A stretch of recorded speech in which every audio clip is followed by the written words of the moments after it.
Megan, qu'est-ce que tu fais? Tu ressembles pas à ma mamie. C'est pas ta mamie. Je m'ennuie toute seule, mon ange. Chérie, Megan, viens ici. Alors tu veux bien m'ouvrir? Megan, non!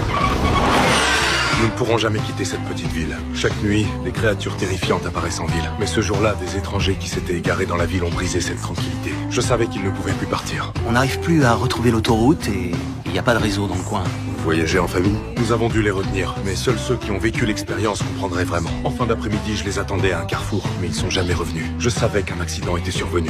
Il y a eu un accident. Quoi? C'est grave. Il ne nous restait plus beaucoup de temps, je devais me rendre sur le lieu de l'accident.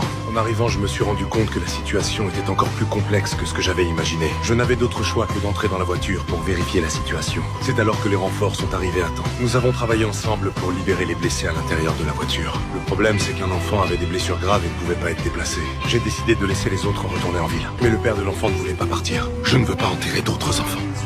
Alors, s'il vous plaît. La nuit tombait. Nous avons dû nous réfugier dans la voiture pour échapper à la menace qui approchait. J'ai sorti un talisman et je l'ai accroché à la voiture. Qu'est-ce que vous faites? Je fais de mon mieux pour sécuriser le camping-car. Le soleil s'est complètement couché et des bruits de pas sont venus de l'extérieur de la voiture. Je savais que les créatures étaient arrivées. Ils arrivent.